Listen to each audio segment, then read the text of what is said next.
Or in The Simpsons, if you cram holes into it, speed holes. And he gets his own pickaxe. Speed holes. Yeah. Uh-huh. If you want, I can go through the entire plot of that, but I won't. I'm sure you could. I wish I was a bigger Simpsons person. And I'm sure that, like, against the average human, I'm probably a pretty huge Simpsons fan. But against, like, the likes of you, I am a nobody when it comes to Simpsons. Aw. So you... I can't remember. So Geezer's one of your cats. Yes. Is that a Simpsons reference? Am I getting that wrong? No. Okay. No. That is the basis for Black Sabbath.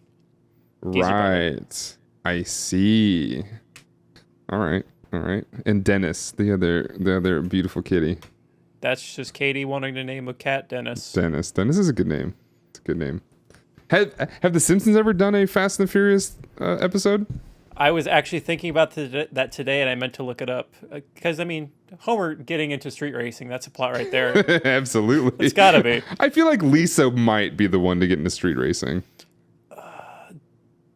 Bart got into boxcar racing? In, like, or the derby, the build your own car things. Boxcar derby, yeah. Yeah. Although now I'm wondering if I'm mixing that up with Hey Arnold. Because I was about to say the Mauve They did Storm, that too. but that's absolutely Hey Arnold. I remember Hey Arnold did the giant pizza, and they had everybody have their own role on how they can make the pizza. That show was great. That show was fantastic. Next podcast, we're just going to go through Nickelodeon shows. All right. I think we can do that for a while too. I can easily do that. Secret World of Alex Mack. Let's talk about it. I just want to go through all the little adventures of little Tommy Pickles and the Rugrats. Are you ready to get into this thing? Wait, what? What'd you say? Is it still pre-roll? Yeah, it's still pre-roll. Yeah, whatever. All right. It's fine. Also, we're one episode away from being the last episode before we see the next and beginning of the end Fast movie. Mm-hmm. I have never seen one of these with a crowd, and I'm oddly nervous too, because I'm picky about seeing movies in theaters. So am I have a great time? Am I have a terrible time? I'll find out. I generally feel like if people are making the effort to go see a Fast movie in the theaters, they're all about it, and they're gonna have a good time. Welcome everybody to 60 Second Car, the podcast that spent all day yesterday driving from Los Angeles to San Diego, working out for 3 hours, and then driving all the way back last night, and is sort of starting to feel the repercussions of that. My name is Danotage. I'm the guy that did that, and I'm joined as always by my lovely co-host, Mr. Daniel, aka Ovacord. Hello. Howdy. Yesterday I ran 5 miles, and today I also ran 5 miles. So I guess we're just calling out our workouts. You're a runner, man. And I noticed that today you mentioned you switched to mornings because Hell on Earth is starting. Mm-hmm. I'm trying my best to do it in the morning. I hate doing it in the mornings, but today was 90, which it's going to go up another 15, 20 degrees. 90, Fahrenheit. Yeah. June, July is where it gets up there. Mm-hmm. And we're not even there yet. So yeah, I'm just going to enjoy these low 90s while I can, and just go out in the morning. So because you're also in an area where it's not cool no matter what in the morning. Sometimes you it just starts hot. Mm-hmm. Sometimes you're just it's already just going to start this way. I think I'm in a part of Los Angeles where it's kind of that way too. But living in San Diego, and then knowing that Santa Monica is pretty close, you can actually wake up on a very, very hot day and still feel kind of cool. And I am a little bit jealous of that. I do wish I had that. Yeah, I think I'm just going to get into that time of year when I just have a film on me at all times, and just that's life, and sorry. Love a film. Mm-hmm. Just like the film that we've been watching for the past 4 minutes. It's been 2 weeks and we watched 4 minutes of this film. It's a crazy sentence to say, but it's true. Other than the fact that before the first episode, I did watch the whole thing. I have not done that again since. However, I've been tempted to, because I will watch this movie I wondered if you're going to do that every time. Okay, so that feels insane, but it feels like people have done that and are doing that. And I don't know if I could. As much as I love this movie, and as much as I love some of the other movies, watching it once a week might be a bit much. I think about how I did that with movies as a kid, and it was like all I wanted to do. Like, I've seen Fly the Navigator probably hundreds of times because I watched it every day as a kid. But like, I watched it maybe 3 years ago, and I'm good. But also, that was my favorite kid movie. But like, even my favorite movie, I watch maybe once a year. My favorite movie nowadays, I probably watch. I mean, I have several, but I'll probably watch like once a year. Back when I was a kid, or like even my teenage years, actually even in my college years, I would watch movies that I really enjoyed a lot. I don't think it was once a week, but maybe once a month or twice a month, and that still is quite a bit. Katie, my partner, she can't watch things over and over again. If she's seen it already, she's like, I absolutely don't want to watch it again. Kind of no matter how good it is. However, sometimes we will do that because she won't pick something to watch, and I'll be like, you want to watch this again? And she's like, whatever. It's fine. Okay, fine. Whatever. You just reminded me in the early days when I got a PlayStation 2 and I found out you could play DVDs on it. Mm-hmm. I went to Target or Walmart or something, and I got 2 movies I knew I was going to want to have be my DVDs. I got Rush Hour 1 and 2. I've seen Rush Hour 1 and 2 probably more than any other movie in my entire life. And I watched them last year for the first time in maybe a decade. Had a great time still. So, all right, let's do that. Okay, Rush Hour minute by minute. There we go. The Rush Minute. The Rush Minute. So that's 4 movies? 3. Oh, are they making a 4th? Is that what it is? They've been making a 4th for a really long time. It's like that and Austin Powers 4 have been in like developmental hell for a decade. Oh yeah. And maybe it's finally happening. I don't care anymore, really. 3 was terrible. I don't want it. But if they do it, I don't know. Don't know what Chris Tucker's been up to. Which one's better, 1 or 2? I might say 2. I think I might say 2 as well. I like that the characters already know who they are. We get to like meet up out of the way, and also they're in a fun location. When you figure out that like Jackie Chan and Chris Tucker just work together, you don't want to watch that whole lead up to where they don't know each other anymore. Nah. You gotta watch 2. They already know each other. They're already doing a bunch of things. And then like hearing Chris Tucker kind of talk about stories of when he goes to visit like Jackie Chan in like Hong Kong. He's like, man, it's like I'm kind of a celebrity here in the States, but Jackie Chan is like God in Hong Kong. Everybody knows and loves him. He owns like all these hotels and all these places. He's like, oh yeah, you like that hotel? That's mine. And it's just, their relationship is hilarious to me. And as much as like I'm not a huge Rock and wow, what's his name? The short comedian. Kevin Hart. As much as I don't necessarily enjoy their movies too much, I do like their relationship too. I think they're hilarious together.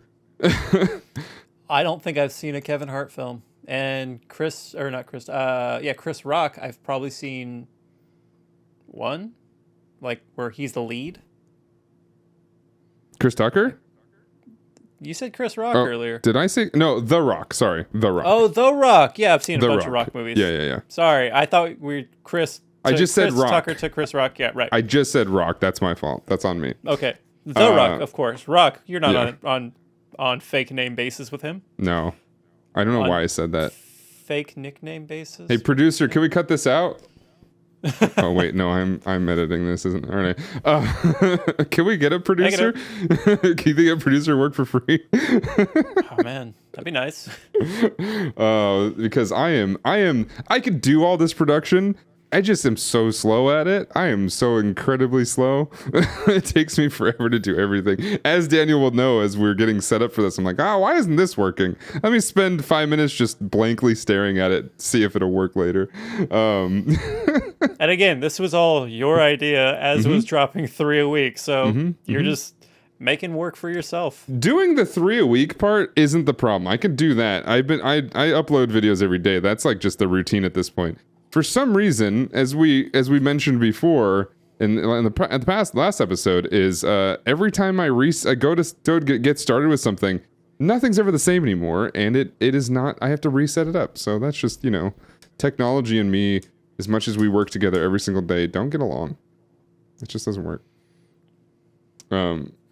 But what does work is us in this gosh darn beautiful movie, The Fast and the Furious, where the first scene that we're starting off on minute 5, which is the timestamp 4:00, we start off with our green car again. We have our lovely, beautiful green car that goes fast. And as we were talking about before, we know it goes fast because of the paint job. Mm-hmm. That's right. He drives off into down the street, basically down the windy roads that are attached to the hill where Dodger Stadium is.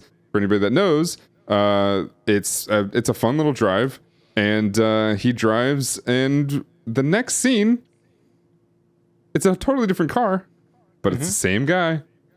Of course. So. Yeah. As this is going on, there's the needle drop of the minute, which actually lasts a while. It is by a band called Plus Live Plus. They're just usually go by Live. What's up? I think it goes until the next needle drop, right? Yeah, it goes for a while, but it's called Deep Enough Remix. I don't know the original. I barely know the remix, but Live is a band who's like a third-tier 90s grunge band, but they made it into this franchise, so great for them. Do you know the lyrics?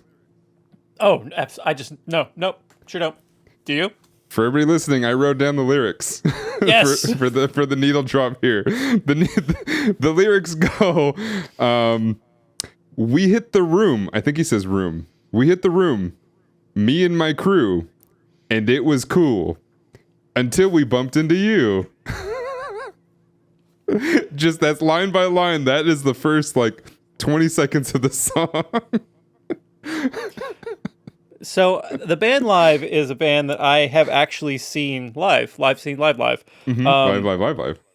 So I like the band The Counting Crows, Mr. Jones and Me, etc., etc. They played Shoreline Amphitheater in the Bay Area a few years back, and the opening band was Live, who I knew their song I Alone and Lightning Crashes, which are just like 90s rock staples.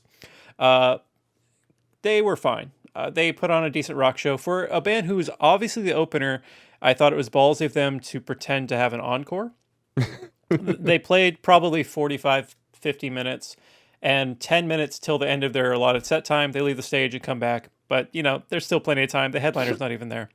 So as they're faking an encore, a guy behind me is screaming at the top of his lungs, like his voice is just shattering in his throat. Live should be top billing. Live should be top billing. Live should be top billing. He wants them to headline so bad. And he is just losing his mind.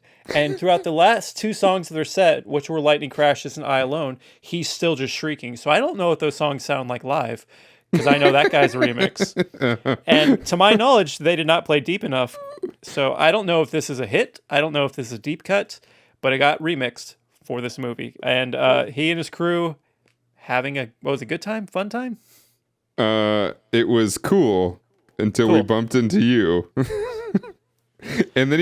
So I think the reason they use this, that line? Well, the song is because I don't have the rest of the lyrics, but because I just wrote these down because I'm like, this is just gold.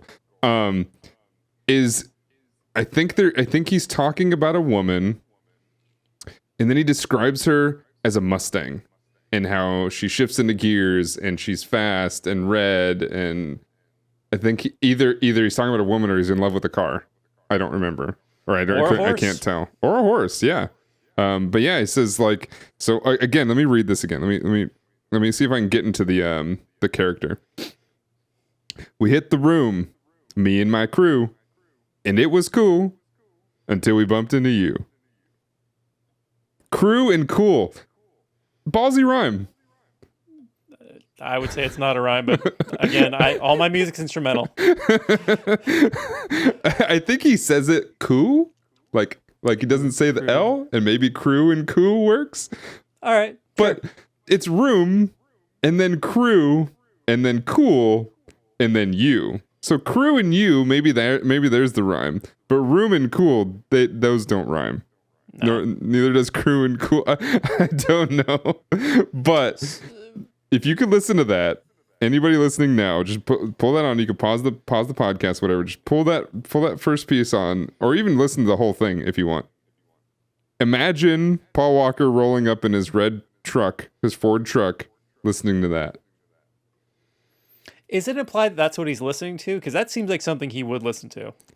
Honestly, he says... I don't know if it's diegetic sound. I'm thinking it's not because it keeps going. My man says "cuh" in Too Fast, Too Furious, so it's very possible he's listening to this. All right. Also, you said the song is potentially about a Mustang woman? It's either about a Mustang, it's about a woman he describes as a Mustang, or as you said, it's about a horse. So the fact that there's potential Mustang integration makes this even funnier to me, because that Ford is not a Mustang. That's just some truck. I don't know what kind of truck. But a Mustang is a Ford. Right. So half credit? Maybe. It's also red. And I think he says something about red Mustang. Little red Ford truck. Almost a Prince lyric. Yeah. Wearing a raspberry beret. It's a raspberry. Maybe it's a raspberry Mustang. So this red truck is leaving, I don't know, his shift of driving around a parking lot really fast. Yeah. He's off work. He's going to his favorite spot to get his favorite meal, Toretto's Market and Cafe, which seems to be light on the market part and heftier on the cafe part. It's a gas station level market. Yes. But no gas. I don't think there's a gas pump. No, right. It's just a gas station level market. Not even anything else. And yeah, here's the screenshot for anybody watching. Toretto's Market and Cafe. Also some extras out front that I think just vanish at some point. Okay, so the guy on the left, I believe, is a dude in a white shirt wearing a tie. Yeah. In a later minute, he has a reaction to things going on, and I was like, what's that guy's deal? Who is this guy? Is this like some secret producer, or is this just like an extra? But like when things start to heat up, he gets a little more screen time. So I've never noticed that. This should be barely interesting. anything, but like I happened to pause when he was looking. I mean, the amount of times I've seen this, you would guess I would seen this, but we also have a conflict of interest here. Maybe something that doesn't necessarily maybe the Corona bottling company may never have seen, or they didn't care about it. But if we look closely in this window, we see a soccer ball attached to another neon sign, and I believe that sign says Modelo. Oh, fuck. A different Mexican beer. We have some issues. Is this like where the parent company's the same, so it doesn't matter? I honestly don't know. I don't think so. I think Modelo and Corona are different companies. Okay. Especially at this point. If anything, they might be under the same umbrella and distributed now these days, but I believe Corona I think they were picked up to distribute by Anheuser-Busch semi-recently. I'm talking about like in the last couple of years. So at this point, they were absolutely separate companies. Okay. Yeah, so we have this thing. The question is, do we ever see this again? Ever? The market? Yeah. Oof. I mean, you've seen this whole first movie more recently than I have, so I would defer to you, but I think in later movies, nah. Not only that, but later in the movie, I think Brian, Paul Walker's character, references selling groceries. And I do believe this is the only time that we would ever know that he sells groceries. Which I find extremely interesting. Just a quick side, you froze for a bit. I missed the top part of that sentence. Oh, sorry. So later in the movie, Paul Walker's character, Brian O'Connor, like way later in the movie, like at the beginning of the third act, we get Brian finally trying to like really getting desperate about finding out, like doing his job as a police officer, and trying to figure out exactly how Dom Toretto has been able to afford putting all these parts in this car, and that's where he references the only time, other than this scene, of the Torettos selling groceries as their income. I see. Okay, so this is their money laundering thing potentially. It's something. Yeah. The point is, there's 2 times where they mention that they have a job that sells things, and presumably it's mostly Mia that runs it. However, I do believe that Mia's mostly. I think there's also a point where she might be in college. She might be in school studying. I mean, I had a job in college. It seems difficult, but she's also running this business. She's running this business. She's probably in school. And I do believe she also works in the garage. Oh, yeah. She works in the garage, and then she's always she does all the cooking. She does everything. Yeah. She's a superwoman. It's crazy. and we're focusing these franchises on Dom, right? And Brian, bullshit. I do believe, and I mean, to Katie Bear's credit, she did mention that a big thing that could happen is Mia being the one that maybe dies in the next movie. Yeah, maybe she's a soothsayer in that regard. But for as much credit as we give her for running all this stuff, her introduction, in I think the next little cut here, she is writing in a notebook on a notebook, and I have to say what was told to me before working customer service. Mia, if you have time to lean, you have time to clean. She's leaning on this counter. So, praise. You're going to say that right after everything we just said? Yeah, so I'm pulling all that back. What do you think she's writing? See, I tried to figure that out. Like, are these the ledgers of the business? Because she's got 2 notebooks out, which makes me think, like, maybe one is the dailies or something. Like, oh, she's doing inventory or something. But you can't really tell what she's even writing. Right. And it's 2001. Maybe she was not using some sort of point of sale inventory system, and it's a small market family shop, so probably not. So I don't know. Maybe she's just drawing. She's waiting for her crush to come in and order his fucking bonkers lunch or dinner or whatever for the 21st day in a row. She's just writing Mia O'Connor over and over again with hearts family, and flowers. Family. or she's counting up all the losses that her business is accumulating from all of Dominic's friends coming in and just eating and munching stuff for free. Maybe that's what it is. Marking off another soda because she know Dom's about to have one. Yeah, true. Whereas we also see in this minute, we see Dom in the background, who we haven't technically been introduced to yet. He's just sitting there reading, right? She's doing all the work. Is he doing anything in his little manager office or whatever that is? So I have more stuff on that in our next episode, but for as what I can tell, he's just sitting in a storage cage, which just in case the sodas get out of hand or something. Yeah, he's in this back like chicken coop or something in this market where there's a fridge with cans that you can't really even see what he gets. Because I thought, oh, he's grabbing a Corona. No, he pops open a can. I don't think I've ever seen Corona in a can. So maybe he's having his cola, or it's not 5 o'clock yet. Don't know. It's in the next minute. I think we see what it is. Okay. But it's in the next minute. I couldn't even spoil it because I don't remember what it is either. But I do remember he holds it up. Okay, let's come back to Mia just for a second. Yeah. So as I did with Brian O'Connor and Paul Walker, here's some little facts about Jordana Brewster. So at the time of this film's release, anyway, she was 21 years old, or the year she turned 21. Born in Panama City, which was news to me. She's a Yale graduate.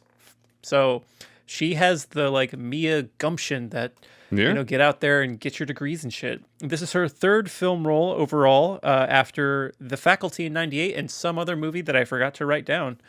That's Mia Toretto. That's our introduction to her, though we don't hear her name yet. So I've only seen one trailer for Fast 10. but I've seen about 1 billion posters because they're all over everywhere here. I kind of have an inkling that we meet the Toretto mother, and I feel like there's an older woman that kind of looks like them a little bit that is in the trailer or a poster somewhere. I can't remember which. But if it is their mother, because we never really hear about her, right? If it is her mother, where is she here? And why is Mia like pissed at her for not like helping her out with all this stuff? Maybe she's got her own life somewhere else. We're about to find out what that is exactly. But, possibly. Well, in 9, you only see the dad in the flashbacks, and but that's at the racetrack, right? She might not be there. Yeah, maybe they split up. I don't know. Yeah. Their kids of divorce, and the way that they coped was getting into cars, and that's why their family's so important. I'm remembering the trailer a little bit more. I don't want to. I'd hate trailers because they give away too much, but I do believe I remember in the trailer this woman I'm thinking of is holding, I think, Dom's son, as if I think she says something about being the grandparent. So there might be something. I'm the grandparent. It's something like that. It's weird. I don't know, but like there's something else going on. I'm looking at the background of all the things in the grocery store. It is very much a corner store, like a bodega.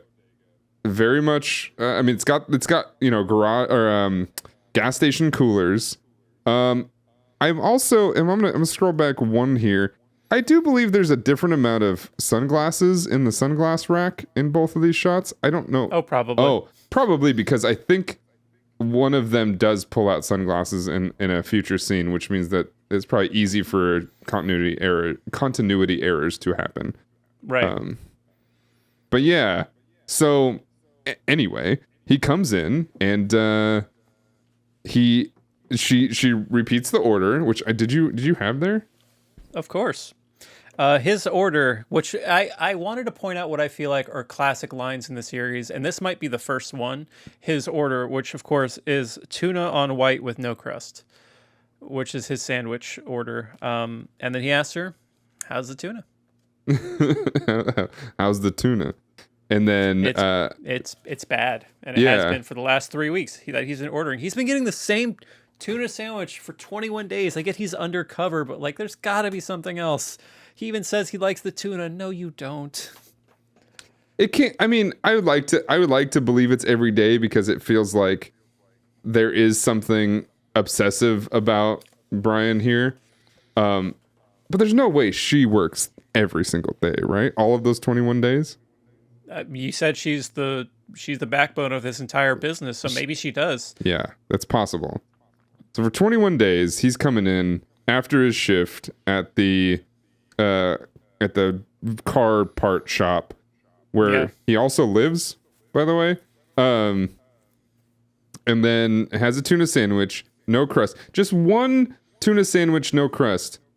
I don't know. He's got to go to like McDonald's or something after that, right? That's not going to fill you up. That's not going to be a whole meal, is it? Especially a dinner meal? I would say I've never had a tuna sandwich. I have had tuna in sushi, and that's been about it. I was never a fan of the sandwich vessel of it. And now I don't eat fish, so. It's a meat, it's somewhat filling, but I mean, especially with the crust off, you ain't getting much in you. Also, how old is he? Why does he have to cut the crust off? I'd feel like if I were Mia, I'd be like, that's a red flag. I'd be like, that's something I may not like about you. It could be cut diagonally, and then he eats the middle, leaves the crust, but asking for it specifically to have the crust cut off is like a 5-year-old. Yeah, absolutely. Yep. No crust. Yep. It would be concerning for me as an adult, an adult-like human, to have the crust cut off and then subsequently being interested in that person. But this is kind of isn't this kind of the end of that minute? The tuna's bad. End of minute. Yeah. Tuna's bad, and then immediately says, "I'll have the tuna."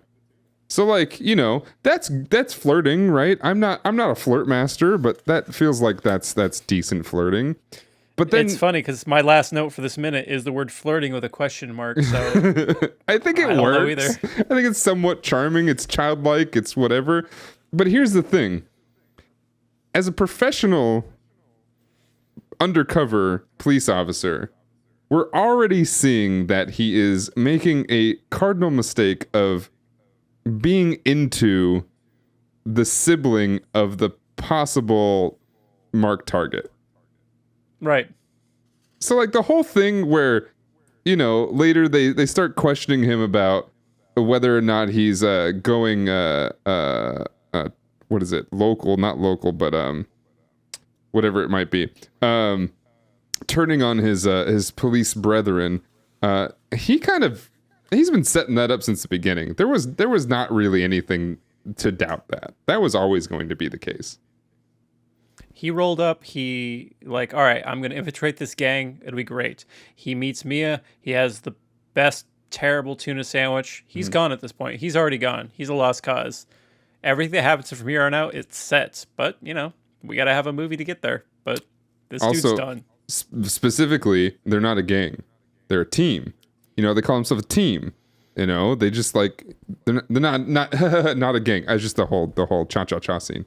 I just find that hilarious. But yeah, I mean, there's the classic. Look at all this garlic, man. There's so much garlic just hanging out. All these like I can't. It looks so nicely put together. Wherever the set designer is for this. Honestly, the set designer and like sort of the coordinators, obviously you kind of have to with cars involved and stuff like that. The people who did this movie, they are top notch. They are very, very good because this whole thing is nicely put together. I bet this market has fucking dope candy bars because I like going into kind of like corner markets that are like, not chains and trying to see what candies and treats they have. They're not your basic find some candy cool bars. stuff. Yeah, they're not your just Snickers and Hershey's or whatever. There's gonna be some good stuff. Probably gonna be some Mexican candies in here too. Hell yeah! There's gonna be some spicy stuff all over the place. I can already see about 6 or 7 rows of just hot sauce. So like, yeah, absolutely. There's all that stuff. I would go into this place to get something.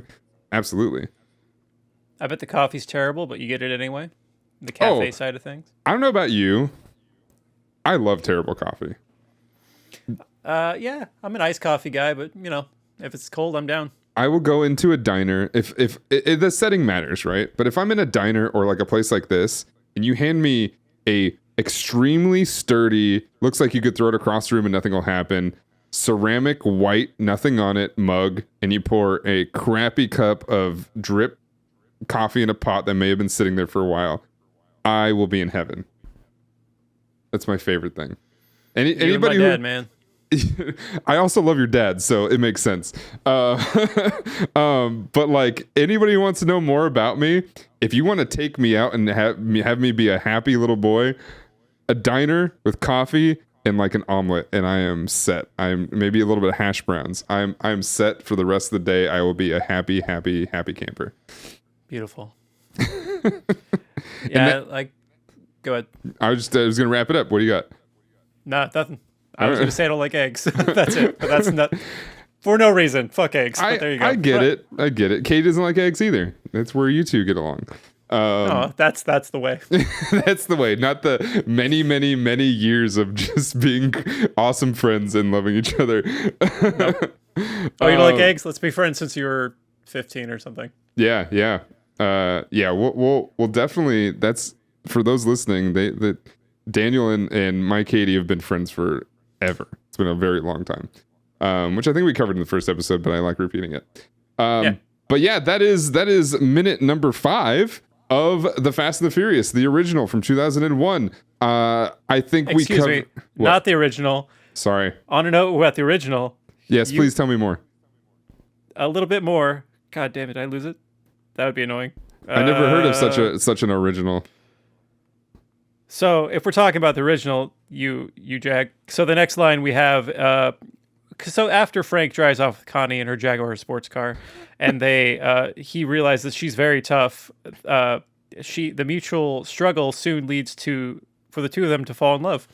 So Frank Webster, the escaped convict truck driver man, and Connie, who doesn't have a last name.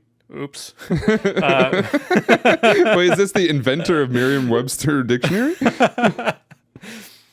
Don't know. So Frank Webster, the bad man, and Connie, no last name, they're starting to fall in love after they fight. There you go. Wait, Fast. Family. Did we cover the fight yet? I said in the last episode, Frank drives off in her car. She soon proves to be a difficult hostage, tries to escape. Right. He treats her more hostile than they would both prefer. The mutual struggle soon leads to the two to fall in love. So there you go. It's fast and furious. Yep.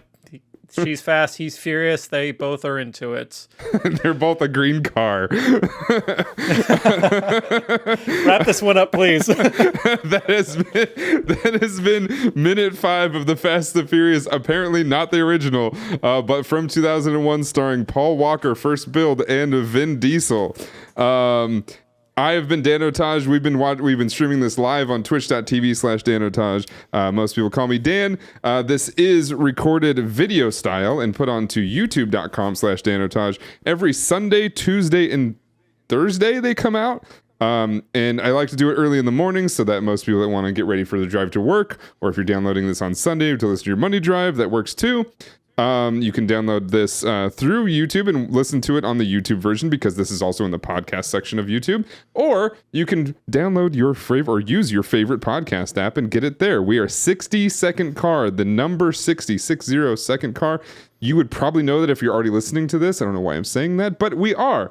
Again, I've been Dan or Danotage, and I've been joined once again by my lovely, lovely co-host, Daniel, aka Ovacord. I want to thank you so much for listening and watching, and we'll see you all next time. Family!